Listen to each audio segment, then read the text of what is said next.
Assalamualaikum warahmatullahi wabarakatuh. Berjumpa lagi dengan Bapak Tori Nugraha, guru dari SDN Karangyuda. Alhamdulillah, pada kesempatan yang berbahagia ini Bapak akan menyampaikan beberapa hal terkait dengan pembelajaran IPA. Dalam hal ini yang akan Bapak sampaikan adalah yang pertama, materi tentang gerhana matahari, kemudian yang kedua gerhana bulan. Nah, langsung saja terkait dengan gerhana matahari dan gerhana bulan. Yang pertama adalah gerhana matahari dulu. Nah, kaitannya dengan gerhana matahari, tentu kalian pernah mendengar atau mendapatkan informasi tentang bagaimana sih gerhana matahari. Nah, di sini ada mitos. Nah, mitosnya adalah bagaimana anggapan orang zaman dahulu terhadap peristiwa gerhana matahari.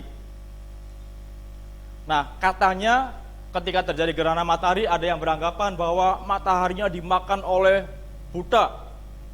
Ada yang menyebutkannya Batara Kala. Nah, ternyata hal itu hanya sebatas mitos belaka. Nah, bagaimana terjadinya gerhana matahari yang sesungguhnya secara ilmiah? Gerhana matahari terjadi jika posisi matahari, bulan, dan bumi berada dalam satu garis lurus. Artinya, posisi bulan berada di antara matahari dan bumi. Atau pengertian lainnya adalah cahaya matahari yang akan menyinari permukaan bumi terhalang oleh bulan. Nah, bagaimana gambarnya? Kita saksikan. Kalau kita lihat di alam raya, di angkasa, kurang lebih skema terjadinya gerhana matahari seperti ini. Nah, jenis-jenis gerhana matahari. Yang pertama ada gerhana matahari total, terjadi ketika matahari tertutup sempurna oleh bayangan dari bulan. Yang kedua, gerhana matahari sebagian, terjadi ketika bulan hanya menutup sebagian dari piringan matahari. Yang ketiga, gerhana matahari cincin, terjadi saat piringan bulan berada di depan piringan matahari, sehingga sekeliling piringan bulan membentuk cincin yang bercahaya. Yang keempat, gerhana matahari hibrida, saat terjadi pergeseran dari gerhana matahari total ke gerhana matahari cincin. Nah, anak-anak, untuk lebih bermakna lagi dalam pembelajaran gerhana matahari, kalian bisa melakukan percobaan gerhana matahari. Nah, bahan yang perlu disiapkan adalah ada senter yang nantinya sebagai matahari, ada bola tenis meja nantinya sebagai bulan, ada bola tenis lapang yang nantinya sebagai bumi. Nah, gambarnya bisa anak-anak lihat di sana. Nah, model yang lain juga bisa kalian dengan bantuan teman, senter sebagai matahari bisa dipegang, kemudian bola tenis mejanya kita kasih gantungan yang fungsinya sebagai bulan, dan buminya harus kita kasih sanggahan. Nah, itulah sekilas tentang bagaimana terjadinya gerhana matahari secara ilmiah berdasarkan ilmu alam. Nah, selanjutnya mari kita beranjak ke gerhana bulan. Ada lagi mitosnya. Apa ternyata mitosnya? Bagaimana anggapan orang zaman dulu terhadap peristiwa gerhana bulan? Nah, hampir sama mitosnya. Ketika terjadi gerhana bulan, ada yang beranggapan bulannya dimakan oleh naga, sehingga tidak terlihat sempurna. Nah, zaman dulu seperti itu mitosnya. Nah, bagaimana yang sebenarnya secara ilmiah, secara ilmu alam? Nah, bagaimana terjadinya gerhana bulan?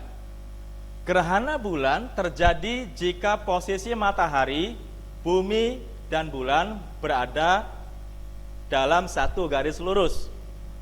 Artinya, posisi bumi berada di antara matahari dan bulan. Arti yang lainnya adalah cahaya matahari yang akan menyinari permukaan bulan terhalang oleh bumi. Nah, gambarannya seperti ini. Kalau kita lihat dari angkasa luar, misalnya dari pesawat Apollo, barangkali sketsanya seperti ini kurang lebih. Cahaya matahari yang akan menyinari bulan terhalang oleh bumi.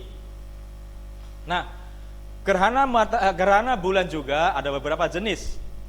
Yang pertama, gerhana bulan total terjadi saat bulan sepenuhnya berada tepat di bayangan umbra bumi. Yang kedua, gerhana bulan sebagian terjadi ketika hanya sebagian permukaan bulan terhalang bumi dan tidak mendapatkan cahaya matahari. Yang ketiga, gerhana bulan penumbra terjadi saat bulan berada di bayangan penumbra bumi. Nah, kalian bisa melakukan percobaan secara ilmiah, sederhana. Yang kalian butuhkan hanya senter, kemudian bola tenis lapang, dan bisa juga bola bekel, atau bisa juga digantikan dengan bola tenis meja. Nanti senter tinggal kalian sorotkan ke arah bulan, dan ternyata cahaya senter yang posisinya sebagai matahari nanti akan terhalang oleh bumi. Dalam hal ini, nanti bulan tidak mendapatkan cahaya senter atau cahaya matahari. Nah, disitulah terjadi gerhana bulan total. Nah, percobaan lainnya juga mungkin dengan teman-teman. Kalian bisa ada 3 orang, satunya megang senter sebagai matahari, satunya menyangga bola sebagai bumi, satunya lagi menyanggah bola kecil yang posisinya sebagai bulan. Nah, menarik bukan?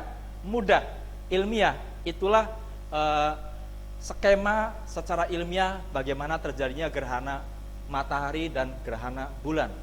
Nah, sekarang kalian sudah tidak lagi termakan oleh mitos-mitos yang tidak ilmiah ya.